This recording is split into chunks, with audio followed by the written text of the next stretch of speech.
దేవునికి మహిమ కలుగును గాక.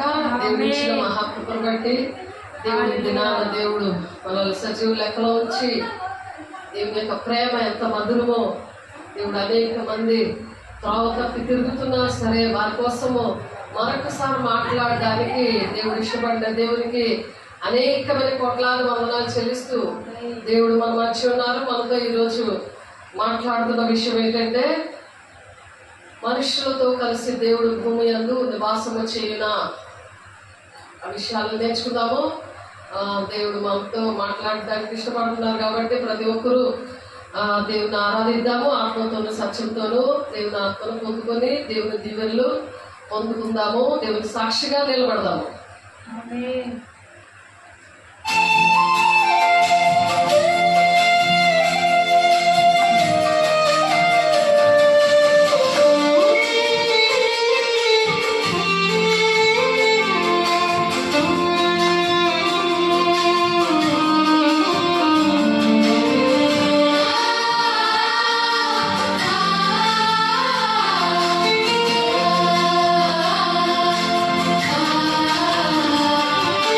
నీ ప్రేమ మధురము, నీ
మహిమ కలుగును గాక. ఆమేన్.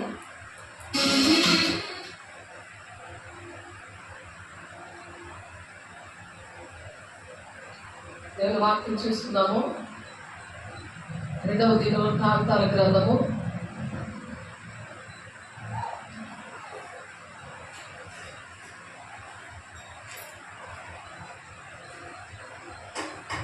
2 తీయండి, బైబిల్ తీయండి, చక్కగా రాసుకోండి. 2వ దినవృత్తాంతాల గ్రంథము దేవుని దగ్గర సర్చ్ చేసుకోండి. ఎన్నిసార్లు తప్పిపోయినా దేవుడు ఆదరించి కౌగులించుకునే దేవుడు. ఈ కృపకాలంలో ప్రతి మనిషిని కూడా ప్రేమించి క్షమించి మరి మనుషులతో కలిసి దేవుడు భూమి యందు నివసించాలని ఆశపడుతున్నాడు. అక్కడ క్వశ్చన్ మార్క్ ఉన్నది. 2వ దినవృత్తాంతాల గ్రంథము 6:18 మనుషులతో కలిసి దేవుడు భూమి యందు నివాసము చేయునా అని క్వశ్చన్ మార్క్ ఉంది. చూడండి, ఆకాశమును మహాకాశమును నిన్ను పట్టచాలవే. ఆకాశము మహాకాశాలు కూడా పట్టమన్నమాట. దేవుడు అంత మంచి, అంత పెద్ద దేవుడు, అంత గొప్ప దేవుడు, అంత శక్తివంతమైన దేవుడిని మనతో ఉండడానికి దేవుడు ఇష్టపడుతున్నాడు. నువ్వు దిక్కు లేకుండా తిరుగుతున్నా, నువ్వు తిరుగుబాటు చేసి తిరుగుతున్నా దేవుని దగ్గరికి రమ్మని చాచిన చేతులతో దినమెల్లా ఆయన చూస్తున్నాడు నీ కాసు. ఈ కృపకాలంలో, ఈ అంచె దినాల్లో దేవుని ఆత్మను అందరి మీద కుమ్మరిస్తాడు. ఆ దేవుని చూసే కృపను, దేవుని రాజ్యానికి వెళ్ళే కృపను దేవుడు అనుగ్రహిస్తున్నాడు కదా అని చెప్పి దాన్ని నిర్లక్ష్యం చేసుకోకూడదు. ఈ దినమే రక్షణ దినము, ఈ దినమే అనుకూల దినము అని చెప్తున్నారు. కాబట్టి ఎవరు కూడా నిర్లక్ష్యంగా ఉండకండి. వాక్యం రాసుకోండి. దేవుడు ఎవరైతే ఆన్లైన్లో ఉన్నారో, ఆఫ్లైన్లో ఉన్నారో వారు చూడటం కాదు, రాసుకోవాలి. దాని ప్రకారం ప్రార్థన చేసుకోవాలి. దేవుని దగ్గర తీర్మానములు చేసుకున్నప్పుడు దేవుడు మాట్లాడతారు. మరి ఏర్పాట్లో ఉన్న వారితో సహా సాతానుడు మోసం చేస్తాడు అని వాక్యం చెప్తుంది. కాబట్టి ఎన్నో కార్యాలు దేవుడు చేసినా మర్చిపోయేలా చేస్తాడు కృతజ్ఞత లేకుండా. మరి వాక్యం కానీ, దేవుడు కానీ, సేవకులు కానీ ఎవరు అక్కర్లేదు వాడికి. అలా ఉంటారు. మరి ఉదయం నేను వింటున్నాను, అసలు దేవుడే ఎక్కడ ఉన్నాడు, దేవుడు సెత్తకు అని ఒకడు అంటున్నాడు. ఎందుకంటే మంచి ఆఫీసర్, మళ్ళీ దేవుడు ఎంత దీవించాడో, ఇష్టమైన అమ్మాయిని పెళ్లి చేసుకోలేదనంట. అది భూలోకం సంబంధమైన సాతాను యొక్క కోరికలు అలా ఉంటుంది. బుద్ధిహీనులు దేవుడు లేడని అంటారని మనం వాక్యం చెప్పుకున్నాం కొన్ని ముందు మెసేజ్లో శుక్రవారం. మరి చూడండి, మనుషుడు దేవుడు ఎంత ప్రేమిస్తున్నాడో, ఎంత గొప్ప దేవుడో. మరి దేవుడు మనతో ఉండడానికి ఇష్టపడుతున్నాడు. అక్కడ క్వశ్చన్ మార్క్ ఉంది, రాస్తున్నారు ఇక్కడ. మనుషులతో కలిసి దేవుడు భూమి యందు నివాసము చేయన ఆకాశమును మహాకాశమును నిన్ను పట్టచాలవే. నేను కట్టిన ఈ మందిరం నిన్ను పట్టునా చెప్తున్నారు. ఇక్కడ అలా రాస్తున్నారు. ఇక్కడ చూడండి, మరి ఆలయం అనేది, ఆలయంలో హస్తకృత ఆలయాల్లో దేవుడు ఉండడు. దేవుని సన్నిధి ఉన్న దేవుని బిడ్డలు దేవుని ఆలయంగా ఉన్నప్పుడు అక్కడ ఉంటాడు అనమాట దేవుడు. నీ దేహము దేవునికి ఆలయమే ఉన్నదని మీరు ఎరుగరా అంటున్నాడు పౌలు. తను హింసకుడు, దూషకుడు, హానికరుడైన అటువంటి మనిషిని దేవుడు మార్చాడు. మరి ఈ ఏరియాలో కూడా అటువంటి మనుషుల్ని మార్చారు దేవుడు. అటువంటి ఏరియాల్లో మరి పనిచేస్తున్నప్పుడు దేవుడు ఎంత గొప్ప దేవుడు, ఆయన ఎలా నివసిస్తారో ఎంత గొప్ప దేవుడు ఆయన. నేను కట్టిన ఈ మందిరముని నిన్ను పట్టునా అంటున్నాడు అక్కడ మరి నిర్గమకాండంలో కూడా మరి దేవుని ఆలయం విషయంలో కొన్ని మాటలు ఉన్నాయి. నేను ఇశ్రాయేలు మధ్య నివసించి వారికి దేవుడినే యుందును, కావున నేను వారి మధ్య నివసించినట్లు. వాళ్ళ మధ్య నివసించాలంటే పాపం అనేది ఉండకూడదు అని చెప్తున్నాడు అక్కడ. ఇశ్రాయేలు మధ్యన మన మధ్య కూడా ఈనాడు నివసించాలంటే పాపం అనేది ఉండకూడదు. ఎందుకంటే ఆయన పరిశుద్ధుడు కాబట్టి ఆ పరిశుద్ధుడు ఉన్న దగ్గర పాపం ఉండకూడదు, పాపం నువ్వు చేయకూడదు. ఆయన ప్రాణం పెట్టాడు కదా, అస్తమాటికి ఆయన సిలువేసేటట్టుగా ఉండకూడదు. కావున నేను వారి మధ్య నివసించినట్లు ఐగుప్తు దేశంలో నుండి వారిని వెలుపలికి రప్పించిన తమ దేవుడైన యెహోవాను నేనే అని వారు తెలుసుకొందురు. ఐగుప్తు అంటే పాపముతో, బానిసత్వంతో, శాపముతో, బంధకాలతో ఉన్న ప్రజలు. ఈనాడు కూడా అనేక మంది పాపముతో, శాపంతో ఉన్నారు. అనేక మంది బంధకాలతో, పితరుల పాపాలతో, తల్లిదండ్రుల పాపాలతో మరి వాళ్ళు అవి తెలుసుకోకుండా దుష్టుడు ముట్టకుండా తను భద్రం చేసుకోవాలి అనే విషయం తెలుసుకోకుండా ఉంటున్నారు. అందుకని దేవుడు వారి మధ్యన ఉండాలంటే అవి సరి చేసుకోమని దేవుని బిడ్డ మాట్లాడుతున్నారు నీతో. కాబట్టి దేవునికి సాక్షిగా ఉండాలి. తమ దేవుడిని యెహోవాను నేనే అని వారు తెలుసుకుందరు. అప్పుడు తెలుసుకుంటారు దేవుడు లేడు అని అందరూ బుద్ధిహీనులు అంటారు వాళ్ళ మాటలు. దేవుడు లేడని తమ దేవుడిని యెహోవాను నేనే అని వారు తెలుసుకుందరు. నేను వారి దేవుడినైనా యెహోవాను, నేను వారి దేవుడినైనా యెహోవాను. ఆ దేవుడైన యెహోవా అని అప్పుడు తెలుసుకుంటారు అన్నమాట. ఏదైనా పని చేస్తే దేవుడు నీకు ఆశీర్వదిస్తే దేవుడు, నేను గద్దించి బుద్ధి చెప్తే దేవుడు కాదు. అదన్నమాట లెక్క, సాధారణ లెక్క అది ఈరోజు దేవుడు క్లియర్గా మాట్లాడుతున్నారు. దేవుడు నిత్యముగా దేవుడు ఈ లోకమందు నివాసం చేయడు. లోకంలో ఉన్న వాళ్ళ మనుషులతో నివాసం చేయడు. లోకస్తులతో, భూ సంబంధమైనవి కోరుకున్న వాళ్ళలో దేవుడు ఉండడు. అది మొదటి రాజులు 8వ అధ్యాయము 27వ వచనం మీరు చూస్తే నిత్యంగా దేవుడు ఈ లోకంలో నివాసం చేయడు. ఆకాశ మహాకాశములు సైతము నిన్ను పట్టజాలవు. మరలా ఇక్కడ 2 దినవృత్తాంతాలు 6వ అధ్యాయంలో ఏ మాట ఉందో అదే మాట రిపీట్ చేస్తున్నాడు దేవుడు. మహాకాశములు సహితము నిన్ను పట్టజాలవు. అంత ఉంటాడు, అంత గొప్ప దేవుడు. ఇంకో దగ్గర ఆకాశం సింహాసనము, భూమిని పాదపీఠము అని ఉంటుంది.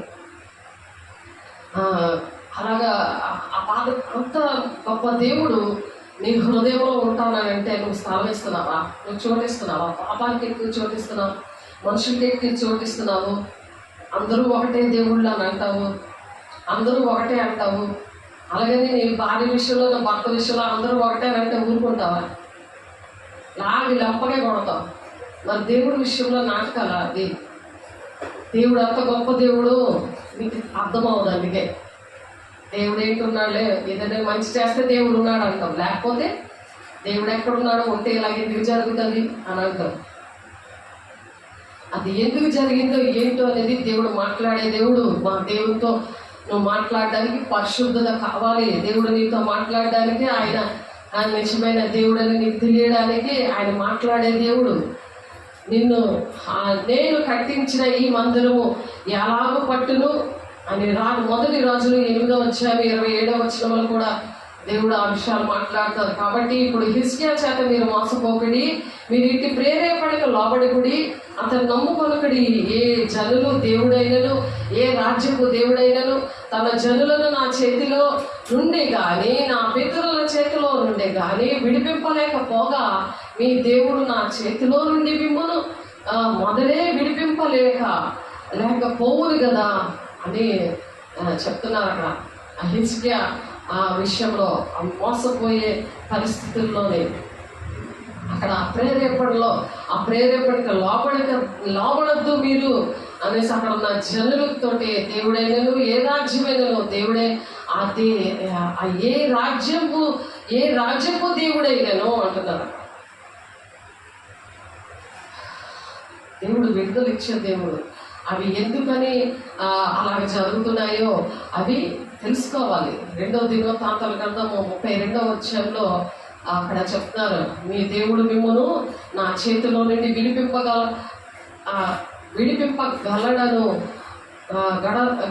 విడిపింపగలడను కొనుటకు నా పితరులు బొత్తిగా నిర్మూలన చేసిన ఆయా దేశస్థుల సకల దేవతలలోను తన జనులను నా చేతిలో నుండి విడిపింపగలడని దేవుడు ఒక్కడైనా ఉన్నాడా అని అక్కడ అని క్వశ్చన్ మార్క్. ఆ విడిపించడానికి దేవతలు ఉండే విడిపించడానికి ఏ దేవుడైనా ఉన్నాడా? ఎంతో ఛాలెంజ్గా అక్కడ క్వశ్చన్ మార్క్ ఉంది. ఈ దినాల్లో అనేక మంది అలా ఛాలెంజ్గా నిలబడ్డారు. నా కుటుంబంలో అలాగా, నా భర్త విషయంలో అలా ఛాలెంజ్గా దేవుడు నిలబెట్టాడు మా కుటుంబాన్ని. దేవునికి మహిమ కలుగును గాక. ఎందుకంటే దేవుడు అనేది ఎవరికి తెలుస్తుందంటే ఆయన కార్యాలు ఆయనకు లోబడి ఆయన దగ్గర సరి చేసుకున్న వాళ్ళ దగ్గర కనబడతాయి. ఆయన యెహోవా దేవుడు అని అక్కడ మనం రుజువుపరచబడతాం అన్నమాట. దేవుడు అంటే ఎవరు అని. అంతేగాని దేవుడు లేడని బుద్ధిహీనులు అంటారు. మరి దేవుని రాజ్యం ఉన్నది, ఆ దేవుడు మనుషులతో నివసిస్తానంటున్నాడు.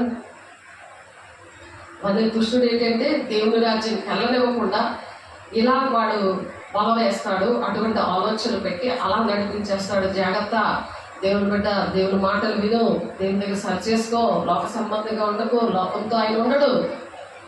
ఆయన దేవుని పిల్లలతో ఉంటాడు, పరలోక సంబంధంతో ఉంటాడు, రాజ్య సంబంధంతో ఉంటాడు. ఆయన అండ్ అనుభవపూర్వకంగా చెప్తున్నప్పుడు వినాలి మనము. అలాగే దావీదు భక్తుడు కీర్తనకారుడు 139వ కీర్తనలో 7వ అధ్యాయం నుండి 7వ వచనం నుండి 10వ వచనం వరకు ఒక మాట రాస్తున్నారు, నీ ఆత్మ యొద్ద నుండి నేను ఎక్కడికి పోదును. చూడండి అంత దేవుడు ఎలాగా అండర్లో పెట్టుకున్నాడు. దేవుని అండర్లో ఉన్నాడు. ఇప్పుడు దావీదు దేవుని అండర్లో ఉంటే నువ్వు ఎక్కడికి పారిపోలేవు. ఎక్కడున్నా సరే నీతో ఉంటాడు. నిన్ను యెహోవా కళ్ళంట మంచి వారిని చెడ్డవారిని ఆయన కన్నులు చూస్తున్నాయని ఉంది వాక్యం.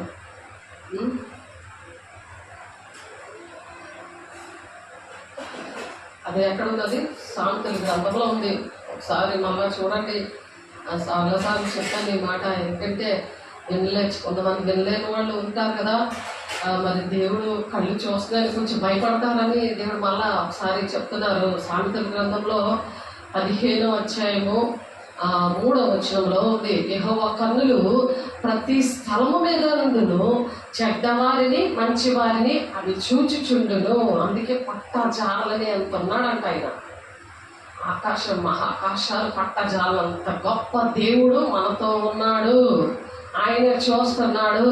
నువ్వు ఎవరు చూడట్లేదు అనుకొని నువ్వు ఇంట్లో ఒక మాట, చర్చిలో ఒక మాట, సేవ దగ్గర ఒక మాట, వాక్యం వింటున్నప్పుడు ఒక మాట, ఒకలాగా తీర్మానం చేసుకుని ఒకలాగా నువ్వు ప్రవర్తిస్తే కుదరదు. ఆయన చూస్తున్నాడు అందరినీ. యెహోవా కన్నులు ప్రతి స్థలము మీద నుండును. ప్రతి స్థలం మీద ఉంటాయి. చెడ్డవారిని మంచివారిని అవి చూస్తున్నాయంట. సాత్వికమైన నాలుక జీవవృక్షము, దానిలో కుటిలత ఉండిన ఎడల ఆత్మకు భంగము కలుగును. ఆ నాలుక కుటిలమైన మాట్లాడితే అవి అప్పుడు ఆత్మకి భంగం కలుగుతుందండి. పరిశుద్ధాత్మ మళ్ళీ పొందుకోలేరండి. పొందుకోవాలని ఇష్టం ఉండదు. చెప్పినా సరే వాళ్ళ ఇష్టం వచ్చిన పని చేస్తారు కానీ మాట వినరు అనమాట. అందుకనే ఆత్మకి భంగం కలుగుతుంది. ఆత్మకి డిస్టర్బెన్స్ వస్తుంది. నువ్వు చెప్పిన వెంటనే నీకు చేతకాలన్నప్పుడు చక్కగా దేవుడి పిల్లలు చెప్తూ ఉంటారు, దేవుని శాఖలు చెప్తూ ఉంటారు, దేవుని ఆత్మను పొందుకో, దేవునితో ఉండు, దేవుడు చూస్తున్నాడు. నువ్వు దేవుడి వాక్యము నీ ఒంట్లో ఉండాలి. ఆ వాక్య ప్రకారం నడవాలి. ఆ వాక్యం వింటుంటే, ఆ వాక్య ప్రకారం నడుస్తుంటే అప్పుడు ఆత్మకి భంగం కలదు. దేవునికి మహిమ కలుగును గాక. అప్పుడు సాత్వికమైన నాలుక జీవవృక్షము. జీవవృక్ష ఫలాలు మనం పరలోక రాజ్యంలో ఉన్నది. ఆ ఫలము అంటే వాళ్ళు బ్రతుకుతారు అన్నమాట. ఆ మాటల వల్ల వాళ్ళు బ్రతుకుతారు. అటువంటి మాటలు దేవుడు ఆ నోట్లో నుంచి పలికిస్తాడు. జీవవృక్ష ఫలంలాగా నువ్వు 12 నెలలు కూడా కాపు కాస్తూ ఉంటావు, ఫలవంతంగా ఉంటావు అనమాట. ఆత్మీకంగా భౌతికంగా ఫలవంతంగా ఉన్నది ఇల్లు వాకిళ్ళు బిల్డింగ్లు డబ్బు డబ్బు డబ్బు అన్నవాళ్ళు అది కాదు ఫలము. అందుకనే దేవుడు ఏంటన్నారు, ధనవంతులు దేవుని రాజ్యాన్ని వెళ్ళడము అస్సలు అసాధ్యమని అందుకే ఉంది. సూది గజ్జలో ఒంటి దూరిపోద్ది కానీ ధనవంతులు మాత్రం వెళ్ళడం అసలు అసాధ్యం. అదే అందుకే చెప్పారు. అది ఫలవంతం అనుకుంటాడు. సాధారణ అలాగే నడిపిస్తూ ఉంటాడు. ఎప్పుడైతే దేవుని ఆత్మకు భంగం కలిగిస్తారో, ప్రతి ఒక్కరిలో దేవుని ఆత్మ ఉంటుంది కానీ దానికి భంగం కల్పించినప్పుడు దేవుని ఆత్మ దుఃఖపడతాడు, ఆయన వెళ్ళిపోతాడు. పరిశుద్ధాత్మ దుఃఖపరచబడి యుగమందైనను రాబో యుగమందైనను దానికి పాపక్షాపం లేదు అని అంటున్నారు. దుఃఖపరిస్తే పరిశుద్ధాత్మ దుఃఖపరచకూడదు. ఆయన పొందుకున్న వాళ్ళు ఆయనతో మాట్లాడాలి, ఆయన చెప్పిన పనులు చేస్తూ ఉండాలి. ఆ వాక్యం వింటుంటే నీలో ఆ అభిషేకం అలాగా వస్తుంది. జీవవృక్షము లాగా ఆ సాత్వికమైన నాలుక దేవుని యొక్క మాటలు పలుకుతూ ఉంటుంది అనమాట. ప్రతి ఒక్కరికి ఆ మాటల వల్ల వాళ్ళకి జీవం వస్తుంది, వాళ్ళు బ్రతుకుతారు, నరకాలకు వెళ్ళరు. నువ్వు జీవిస్తున్నావు కానీ నువ్వు మృతుడివే అన్నట్టు ఉండవు, చనిపోయినట్టు ఉండవు. దేవుడి విషయంలో మనుషుల విషయంలో అందరూ నాకు కావాలి, అందరూ కూడా ఎవరు నశించుకోకూడదు అనకుండా అనొక వేదన దుఃఖము వాళ్ళలో ఉండదు అనమాట. అందుకనే వాళ్ళు నీతిమంతులు సూర్యుని వల్ల తేజరిల్లుతారు అని ఉంది. అందుకే వాక్యం నీతిమంతులు ఇల్లు గొప్ప ధరణిది, భక్తిహీనులు కలుగు వచ్చిబడే శ్రమకు కారణము. భక్తిహీనులకి వచ్చినది అదేంటంటే భక్తిహీనులకు కలుగు వచ్చిబడి శ్రమకు కారణము. అది శ్రమ. అది జ్ఞానుల పెదవులు అంట తెలివిని వెదజల్లుతాయట. బుద్ధిహీనుల మనసు అది స్థిరమైనది కాదు. కాసేపు మంచిది అంటావు, కాసేపు చెడ్డదని అంటావు. ఆ మనిషి ఎంత మంచివాడు అంటావు, తర్వాత చెడ్డడు అంటావు.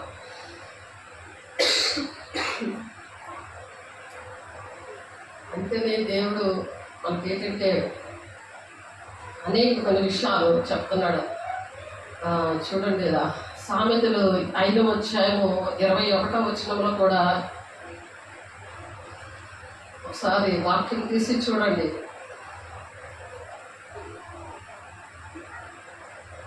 నరుని మార్గములను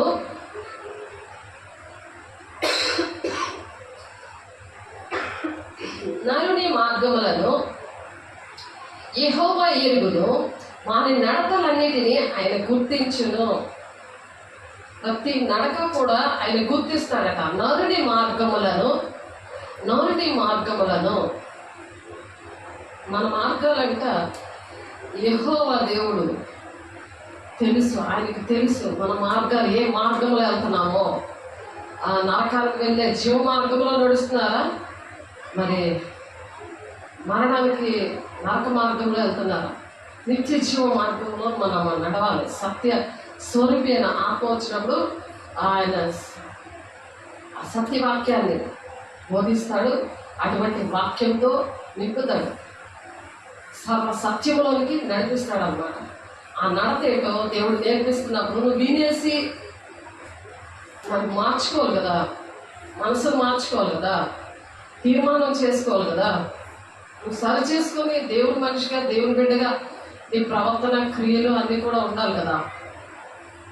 ఎవరు చూడట్లేదులే, నేను కోటీశ్వరాలు అయిపోయాను, నన్ను ఎవరు అడిగేవాళ్ళు లేరు, నా ఇష్టం వచ్చినట్టు నేను ఉంటాను అని అహంకారంగా ఉంటే నరుని మార్గముని యెహోవా ఎరుగును, వాని నడతలన్నిటినీ ఆయన గుర్తించును. ప్రతిది కూడా గ్రంథంలో వేరొక గ్రంథం అని ఉంది కదా, జీవ గ్రంథం ఒకటి, వేరొక గ్రంథం అని ఉంది కదా.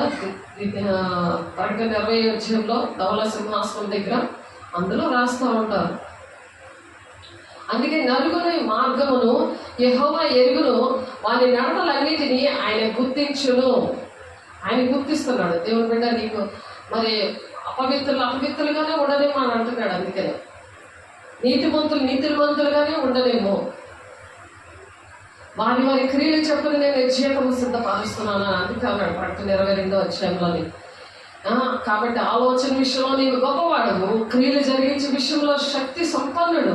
వారి ప్రవర్తనలను బట్టి వారి క్రియాఫలమును బట్టి అందరికీ ప్రతిఫలం ఇచ్చినదే నరపుత్రుల మార్గములన్నింటినీ నీవు కన్నులారా చూస్తున్నావు. 32 వచ్చాము 19 వచ్చంలో నరుల మార్గాలన్నీ కూడా కన్నులారా నేను చూస్తున్నాడట. నీ హృదయంలో నువ్వు ఏ విషయంలో దుఃఖపడిపోతున్నావు? దేవుని రాజ్యాన్ని కట్టడానికి దుఃఖపడుతున్నావు, కన్నీరు కారుస్తున్నావు, అనుక్షణము ఆలోచిస్తున్నావు.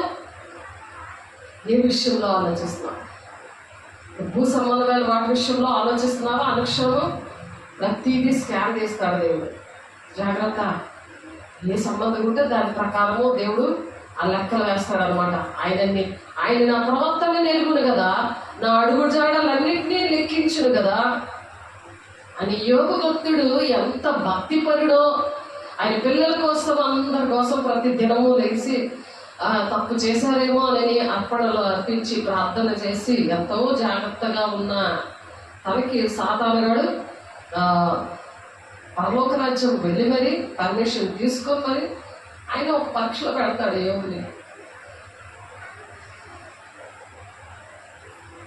ఇప్పుడు యోగు అంటాడు, ఆయన నా ప్రవర్తన ఎరుగును నా ప్రవర్తన ఎరుగును కదా, నా అడుగు జాడలన్నిటినీ లెక్కించును కదా.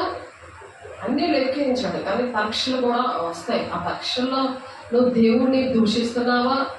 నాకు ఎందుకు వచ్చాయని ఏడుస్తున్నావా? దేవుని తరపాన్ని పక్కన పెట్టేస్తున్నావా? ఈ పరీక్షల్లో కూడా దేవుడు చూస్తాడు. ఇంకా దేవుని కోసమే నువ్వు ఆలోచిస్తున్నావా? తండ్రి చిత్తం ఏంటి, దేవుడు అప్పచెప్పిన పని ఏంటి, దానికోసం నువ్వు ఆలోచిస్తున్నావా అని చూస్తూ ఉంటాడు అనమాట. యెహోవా కళ్ళు చూస్తూ ఉంటాయి. నువ్వు బాధలోని, కష్టంలోని, మరి సుఖంలోని ఒకే విధంగా దేవుడిని ప్రేమిస్తున్నావా? దేవుని ఆజ్ఞలు గైకుంటూ దేవుని రాజ్యం కట్టే విషయంలో మరి ప్రతి ఒక్కరి విషయంలో నువ్వు బాధ్యతగా ఉంటున్నావా? దేవుని రాజ్యం కట్టడానికి కదా దేవుని బాధ్యత. దేవుడు మనుషులతో ఉండాలని ఆశపడుతున్నాడు కదా. మరి అనేక మందికి నువ్వు పరిశుద్ధంగా అనేక మందిని దేవుని రాజ్యానికి తీసుకువెళ్ళాలి. వాళ్ళతో నువ్వు ఆ విధంగా మాట్లాడాలి. ఆ జీవవృక్షంలాగా నీ నాలుగు ఉండాలి. నీ వలన అనేక మంది బ్రతకాలి, దేవుని రాజ్యానికి రావాలని కదా దేవుని యొక్క చిత్తము. ప్రతి ఒక్క మనిషి పట్ల దేవుని యొక్క చిత్తం అది, తండ్రి చిత్తం అది. అందుకే తండ్రి చిత్తం నెరవేర్చిన వాళ్ళే దేవుని రాజ్యానికి వెళ్తారని మత్తయి 7:21 అందుకే రాశారు. ప్రభా అని పిలిచిన వాడు పరలోక రాజ్యం ప్రవేశించాడు, నా తండ్రి చిత్తం నెరవేర్చిన వాడే పరలోక రాజ్యం ప్రవేశిస్తాడని అక్కడ రాశారు భక్తులు. నేను చెప్పిన ప్రకారం చేయక ప్రభా నన్ను ఎందుకు పిలుస్తున్నావు? నీ పనులు అయిపోవాలని పిలుస్తున్నావు అందుకు. కానీ దేవుడి పని మాత్రం నీకు ఇష్టం లేదు. ఎన్ని పనులు చేసినా నీకు కృతజ్ఞత లేదు. దేవుడు అంటే ఇష్టం లేదు. ఏం దేవుడు లేడు. నువ్వు అలాగ అంటున్నావు కాబట్టి నీ పిల్లలు కూడా అలాగే అంటున్నారు, దేవుడు లేడు, దేవుడు ఊసెత్తకు అని. ఎందుకు అంటున్నారు? ఆలోచించండి. దేవుడు పిల్లలు నువ్వు అలా కాకుండా దేవునికి ఇష్టంగా ఉన్నావు అనుకో, దేవుని రాజ్యాన్ని కట్టామనుకో, నీ పిల్లలు అలా దీవించబడతారు. చూడండి, యెషయా 59 ఉంటుంది అన్నమాట. యెషయా గ్రంథము యెషయా 57 తీయండి.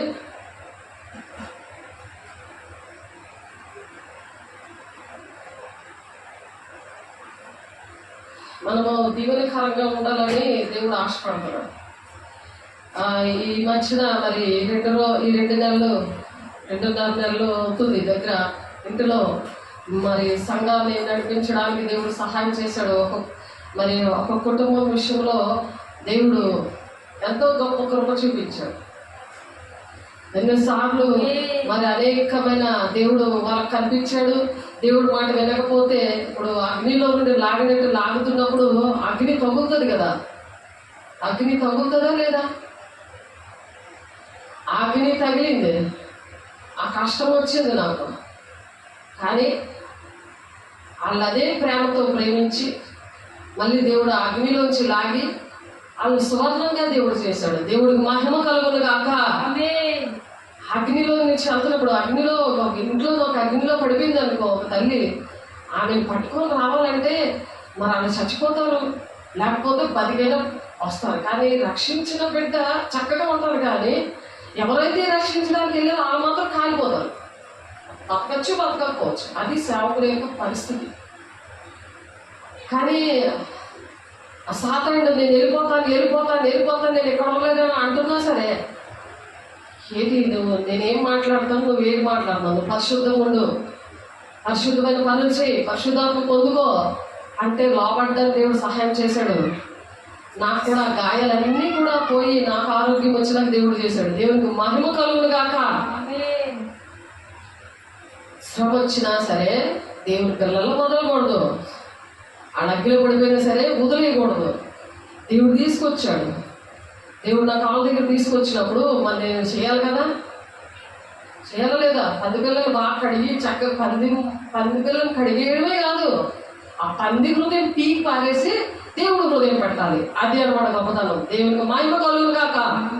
అది ఎప్పుడు పీతిలో పందులో దొలుదాం అనుకుంటుంది. అది నా పిల్లలు తరతరాలు కూడా అలా దొలుదాం అనుకుంటుంది. ఎందుకంటే పంది హృదయం కదా, ఫస్ట్ అది పీకేయాలన్నమాట. ఆ పంది హృదయం పీకేయడం అంటే ఏంటి? దేవుని ఆత్మతో నింపబడాలి. నింపబడ్డాక దేవుని ప్రేమ రుచి చూసారా, మళ్ళీ ఆ పంది పిల్లల దగ్గరికి వెళ్ళేటప్పటికి అదే ఆలోచనలు, అదే ప్రేమ, అదంతా దేవుడు వెళ్ళగొట్టాడు. దేవునికి మహిమ కలుగును గాక. అదే ఆ దేవుని పిల్లగా చక్కగా దేవుని బిడ్డగా తయారు చేశాడు దేవుడు. ఎంత భాగ్యం అది. దేవుడు మరి సేవకులు మరి కడగడం అంటే అదంతా ఎంత కష్టం, అది ఎంత కష్టము. ఆ హృదయాన్ని మార్చడం అంటే ఎంత కష్టమో ఆలోచించండి. దేవుడు అదే అంటున్నాడు, ఆయన ప్రవర్తన నా ప్రవర్తన, ఆయన నా ప్రవర్తన ఎరుగును కదా, అడుగు జాడలన్నింటినీ లెక్కిస్తాడు కదా అంటున్నాడు యోబు. అని తెలుసు ప్రతి అడుగు కూడా ఎంత కష్టంగా వేయవలసి వచ్చిందో. అవన్నీ లెక్కలు వేస్తాడు. నువ్వు కష్టంలో ఎలాగున్నావు, సుఖంలో ఎలాగున్నావు, నిన్ను ఆశీర్వదించినప్పుడు ఎలాగున్నావు, ఆశీర్వదించి నువ్వు దేవుని మాట వెళ్ళినప్పుడు నీ పరిస్థితి ఏంటి? దేవుడు అన్ని చేసేస్తే మంచిది. ఏదైనా దేవుడు నేర్పిస్తుంటే అది మంచిది కాదు, అది మంచిది కాదు. నీ ఇష్టమే నీకు మంచిది, అలాగ ఉంటుంది. దేవుని బిడ్డ ఒకసారి అర్థం చేసుకో. దేవుడు అర్థమయ్యేలాగా అటువంటి జ్ఞానము మీకు ఇచ్చిన కాక దేవునికి మహిమ కలుగును కాక, దేవునికి మహిమ కలుగును కాక. చాలా మందికి అర్థమయ్యే విషయాలు. యెషయా 59వ అధ్యాయంలో 19వ వచనం నుండి ఒకసారి చూడండి. ఎప్పుడైతే అలాగా దేవుడు ఆశీర్వదిస్తారో అటువంటి వారి పరిస్థితులు రక్షణ. ఇప్పుడు అగ్నిలో లాగిన వాళ్ళకి దీవెనలు ఉంటాయి, బాగైన వాళ్ళకి కూడా దీవెనలు ఉంటాయి. లోబడి దేవుని దగ్గర సేవకులకు లోబడి దేవునికి లోబడి ఆ పరిశుద్ధాత్మ దేవుడు అలాగా సువర్ణంగా మార్చాడు. ఆ ప్రేమ అంటే తెలిసేలాగా చేశాడు. అటువంటి పరిస్థితులు ఎలాగుంటాయి? యెషయా 59వ అధ్యాయము 19వ వచనంలో, పడమట దిక్కునున్న వారు యెహోవా నామములకు భయపడుదురు, సూర్యోదయ దిక్కునున్న వారు ఆయన మహిమకు భయపడుదురు. దేనికి భయపడతారంట? పడమట దిక్కునున్న వాళ్ళంట యెహోవా నామానికి భయపడతారంట. సూర్యోదయ దిక్కునంటే ఏ దిక్కది? తూర్పుని కదా సూర్యుడు ఉదయిస్తాడు. తూర్పు పడమర ఎదురెదురుకుంటారు కదా. ఇప్పుడు పడమట దిక్కునున్న వాళ్ళు ఏంటంటే దేవుని నామానికి భయపడతారంట. ఈ సూర్యోదయ దిక్కునున్న వాళ్ళంట ఆయన మహిమకు భయపడతారంట. ఈ మహిమ ఏంటి? పరిశుద్ధాత్మ దేవుడు అనమాట. ఆయన నామమే కాదు, ఆయన మహిమ. ఆయన మహిమకు భయపడతారు. అదే పరిశుద్ధాత్మ దేవునికి భయపడతారు. ఆ పరిశుద్ధాత్మ దేవుడు వచ్చినప్పుడే ఒక భయం కలుగుతుంది. వాక్యం వింటున్నప్పుడు నీకు పరిశుద్ధాత్మ దేవుడు లేనప్పుడు నీకు భయం కలగదు. నీకు పొందుకోలేనప్పుడు అది ఏంటంటే నువ్వు అపవిత్రంగా ఉన్నావు. దేవుని ఆజ్ఞ పాటించక, వాక్యానికి లోపడక, దేవునికి లోపడక, సేవకులకు లోపడక, అహంకారంతో నాకు అన్నీ ఉన్నాయని గర్వంతో లూసిఫర్లాగా ఉంటే అక్కడ భయం రాదు. యెహోవా పుట్టించిన గాలికి కొట్టుకొని పో ప్రవాహ జలం వలె ఆయన వచ్చేస్తున్నాడు. ఎలాగొస్తాడంట ఆయన? యెహోవా పుట్టించి గాలికి కొట్టుకొని పో ప్రవాహ జలము వలె. మరి ఆ రహస్య రాకుండా ఆయన రాబోతున్నాడు పెళ్లి కుమార్తె సంఘాన్ని తీసుకెళ్ళడానికి. నువ్వు సంఘంలో ఉండవా? నువ్వు సంఘ బిడ్డగా ఉండవా? ఎత్తబడే గుంపులో ఉండవా? నువ్వు సియోను యొద్దకును యాకోబులో తిరుగుబాటు చేయటం మాని,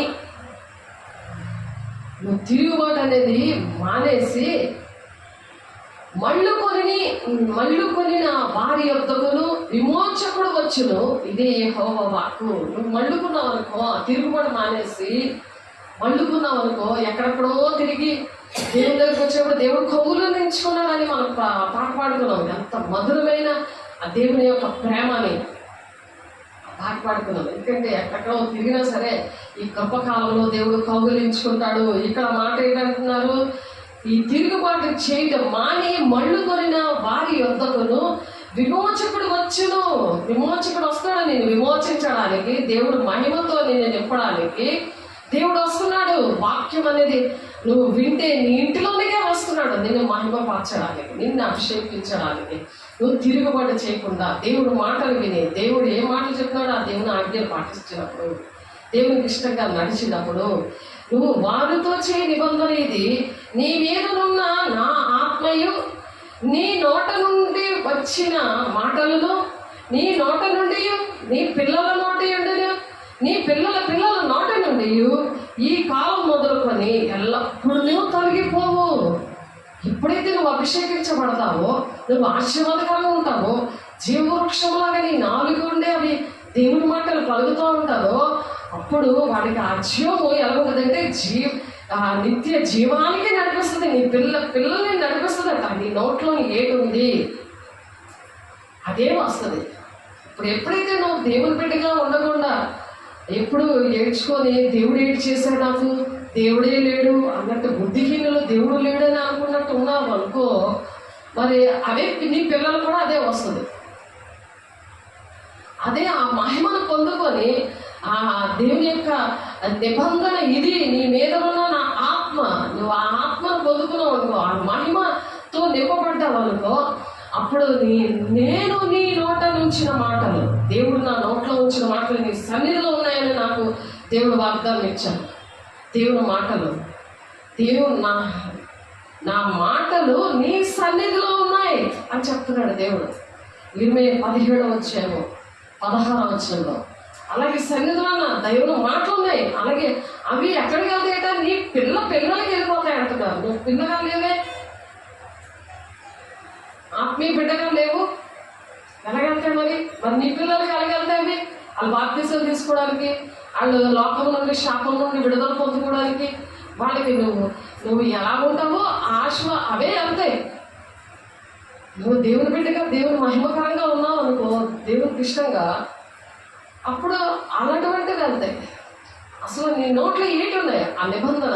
అసలు దేవుని ఆత్మ ఉందా, బ్రహ్మపరిచే ఆత్మ ఉందా, సాతాన ఆత్మ ఉందా, అపవిత్ర ఆత్మ ఉందా, లౌకిక ఆత్మ ఉందా, మనుష్యాత్మ ఉందా? ఏ మాటల కోసం నువ్వు బాధపడుతున్నావు? ఏ విషయాల కోసం నువ్వు కన్నీరు కారుస్తున్నావు? ఏ విషయాలు దేవుని దగ్గర అడుగుతున్నావు? ఆత్మ సంబంధమైన అడుగుతున్నావా, శరీర సంబంధమైన అడుగుతున్నావా? శరీరానుసారమైనవి అడిగితే అది మరణానికి కారణం. అది ఆడ ధర్మశాస్త్రానికి లోబడనేరరు. ఎంత క్లియర్గా రాశారు. శరీర సంబంధులు అలా ఉంటారు, ఆత్మ సంబంధులు ఎలా ఉంటారు? అలా ధర్మశాస్త్రం లోబడతారు. దైవ చిత్తానుసారమైన దుఃఖము, రక్షణాత్మకమైన మారుమనసు ప్రారంభం వస్తుంది. రమ 8:9 రమ 9:5-6-7 వచనాలు మాటలు ఉంటాయి. ఏ మాటలు ఉన్నాయో ఒకసారి ఆలోచించండి. దేనికి మీరు లోపడుతున్నారో ఒకసారి ఆలోచించుకోండి. ఆ దేవుని ఆత్మ ఉంటే ఇలా ఉంటుంది అనమాట. నేను నీ నోట నుంచిన మాటలను నీ నోట నుండి నీ పిల్లల నోట ఏడు, నీ పిల్లల కోసం ఆలోచించే పనే లేదు. అనేది నీ పిల్లల నోట నుండి, నీ పిల్లల నోట నుండి ఈ కాలం మొదలుకొని ఎల్లప్పుడూ తొలగిపోవు ఆమేన్ అని యెహోవా సెలవిచ్చుచున్నాడు. ఆయన చూస్తున్నాడు కదా, ఆయన చూస్తున్న దేవుడు కదా, అందుకే ఆయన చెప్తున్నాడు ఈ మాటలు. అక్కడే యెషయా గ్రంథము 11:1-3 వచనాల్లో కూడా ఉంటుంది ఒక మాట. యెషయా గ్రంథంలో యెషయా గ్రంథం 11 ఒకసారి చూడండి. యెషయా గ్రంథము 11 రాసుకోండి, దేవుని దగ్గర అడగండి ఈ విషయాలు. 11:1-3 వచనాలు. యెషయా ముద్ద నుండి చిగురు పుట్టెను, వారి వేరుల నుండి అంకురము ఎదిగి ఫలించును. యెహోవా ఆత్మ జ్ఞాన వివేకములకు ఆధారముగా ఆత్మ, జ్ఞాన వివేకములకు ఆధారముగా ఆత్మ దేవుడిస్తాడంట. ఆత్మ ఆలోచన బలములకు ఆధారముగా ఆత్మ తెలివిని యెహోవా ఎదుట భయభక్తులను పుట్టించే ఆత్మ అతని మీద నిలబడుతుందంట. అతని మీద నిలబడుతుంది. భయభక్తులు పుట్టించే ఆత్మ అతని మీద నిల్చును. యెహోవా భయం అతనికి ఇంపైన సువాసనగా ఉంటుందంట. దేవుని భయము అది ప్రేమ అనమాట. భయముతో కూడిన ప్రేమ దేవుని మీద ఉంటుంది. అమ్మో నేను ఉండిపోతానేమో, అమ్మో దేవుడు నా కోసం చూస్తున్నాడు, నేను పిచ్చిదానా ఉండిపోతానేమో, నేను ఇటు చూడకూడదు బాబాయ్, సూటిగా నేను చూసుకొని వెళ్ళిపోవాలంతే. దేవుని రాజ్యానికి దేవుని మార్గంలో నేను నడవాలి, పరిగెట్టాలి. అలాంటి దినాల్లో మనం దేవుని బిడ్డ అలా గెలిపోవాలి. మనం యెహోవా భయం అతనికి ఇంపైన శ్వాసలుగా ఉండను. కంటి చూపును బట్టి అతడు తీర్పు తీర్చాడు. తాను విను దానిని బట్టి విమర్శ చేయడు. నీతిని బట్టి వేదకు తీర్పు తీర్చును. భూనివాసుల్లో దీనిలైన వారికి యథార్థముగా విమర్శ చేయును. తన వాగ్దండము చేత లోకమును కట్టును. తన పెదవుల ఊపిరి చేత దుష్టులను చంపును. దేవుడు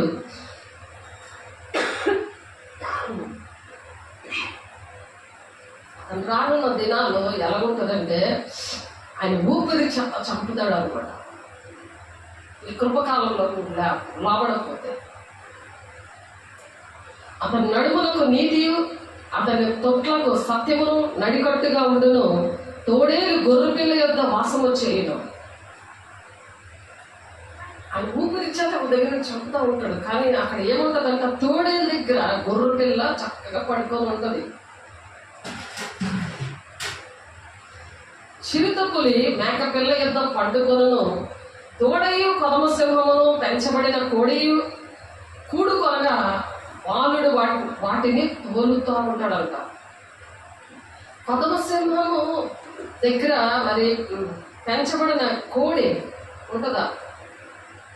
కోడిని దడేమని తినేస్తుంది కదా. కానీ అక్కడ దేవుడు ఉన్నాడు కదా. దేవుని యొక్క రాజ్యము మనతో అప్పుడు ఉన్నప్పుడు ఇలా జరుగుతుంది. దేవుడు మన రాజ్యం అంటే దేవుని రాజ్యం మనతో ఉండునా, దేవుడు మనుషులతో నివసించునా అని క్వశ్చన్ మనకి ఆన్సర్లు ఇవి. ఆవులు ఎలుగులు కూడి మేయును. ఎలుగు బట్టి ఆవు కలిసి మేస్తూ ఉంటుందంట. అంటే అంత ప్రేమ ఉంటుంది, అంత ప్రేమ ఉంటుంది అనమాట. క్రూరత్వం అనేది ఉండదు. పిల్లలు ఒక్క చోటనే పండుకొను. ఎద్దు మేయినట్లు సింహము గడ్డి మేయును. పాలు పొడిచి పిల్ల నాగుపాము పుట్ట యొద్ద ఆట్లాడును. పాము పుట్ట దగ్గర పాలు విడిచిన పిల్లలు ఉంటాయి కదా, పిల్లలు అవి ఆడుకుంటూ ఉంటాయట. పాలు పొడిచి పిల్ల నాగుపాము పుట్ట యొద్ద ఆట్లాడును. మిడినాగు పుట్ట మీద పాలు విడిచిన పిల్ల తన చెయ్యి చాచును.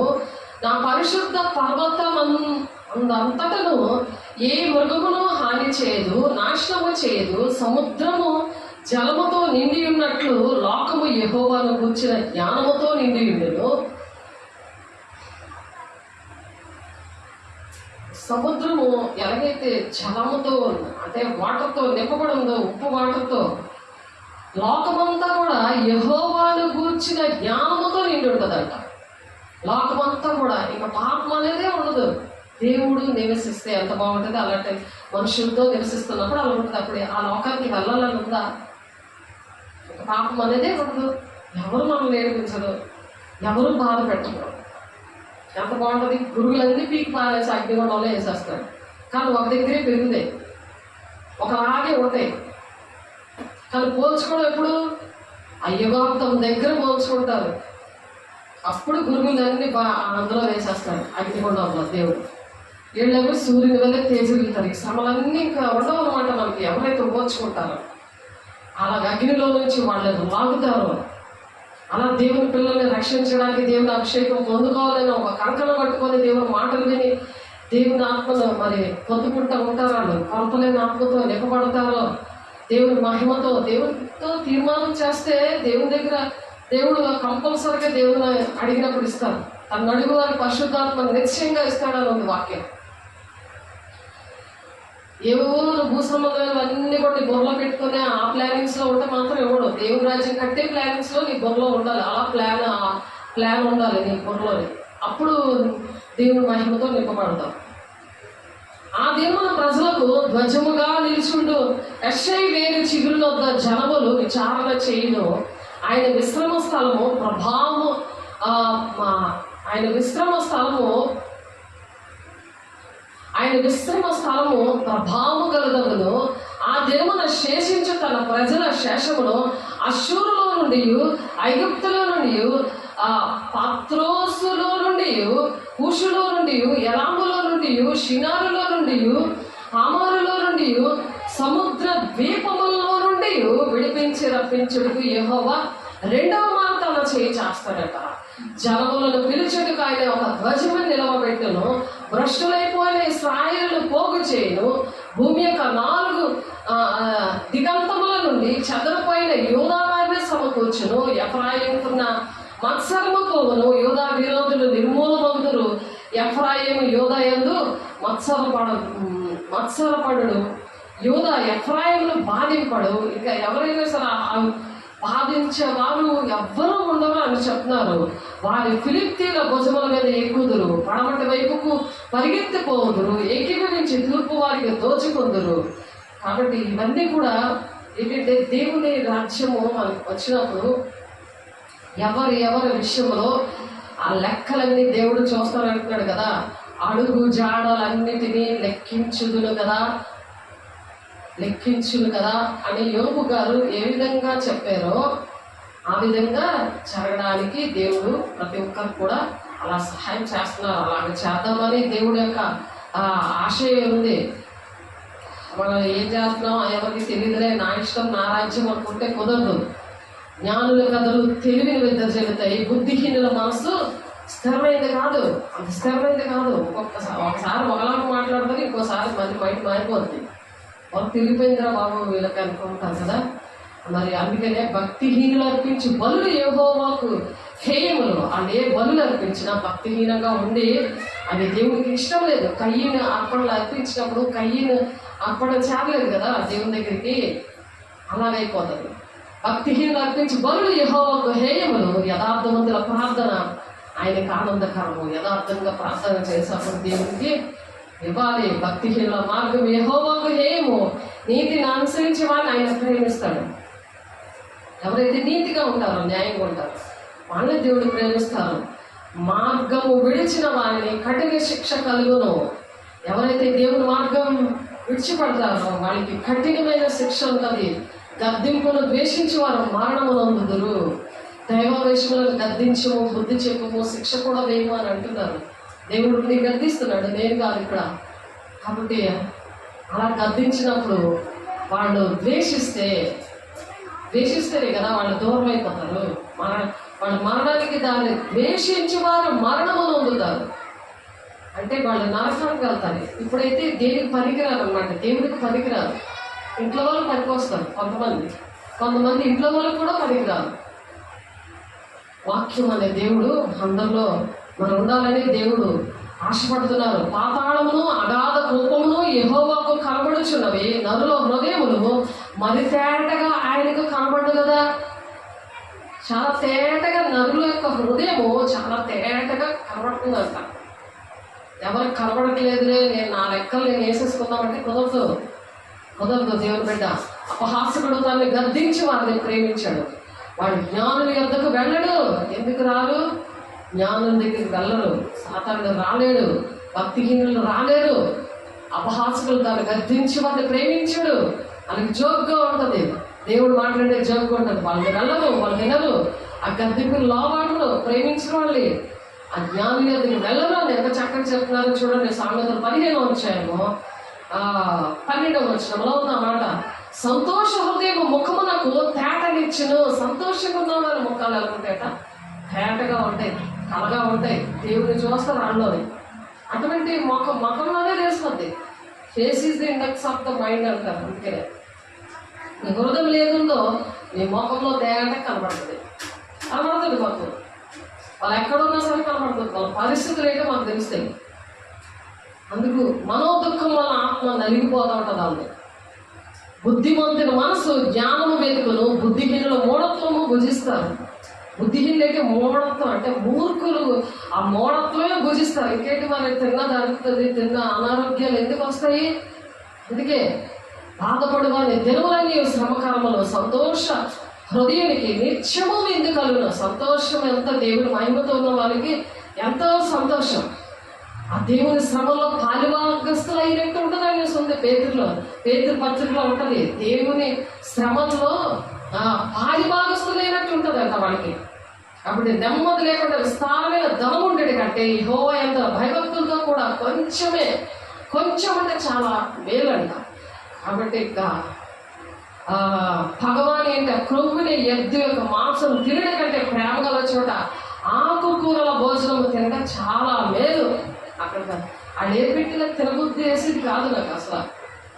కానీ అలా దీవించబడాలి, అయ్యో వదిలేస్తే బాధపడతారేమో అని తింటా ఉంటాను. కానీ వాళ్ళ రూపం మీద దేవుడిగా స్కాన్ అంతా దేవుడికి తెలుస్తుందని ఇప్పుడు మీరు విన్నారు.